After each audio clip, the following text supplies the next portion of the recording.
Alam mo ba kung ano ang diabetes? Diabetes is a condition where mataas ang sugar sa dugo because the body cannot properly use or produce insulin. May dalawang types. Una, type 1 diabetes. The body doesn't produce insulin at all.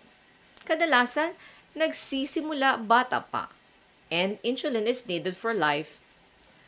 Type 2 diabetes pangalawa, the body still produces insulin, pero hindi na siya pinapakinggan ng cells. And this is where most people fall into. Most people think diabetes starts with sugar. It doesn't.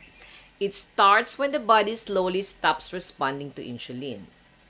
At ang scary part, tahimik siya. It builds silently for years. Ano ang nagtutulak dito? Insulin resistance over time, hormonal imbalance like PCOS, chronic stress at kulang sa tulog, processed foods and refined carbs, belly fat and inflammation. At first, parang normal lang. Pagod ka lagi, laging gutom, madalas umihi, malabo paningin, mabagal mag-heal ang sugat. Pero, kapag pinabayaan, it can damage your heart, your kidneys, your nerves, and eyes.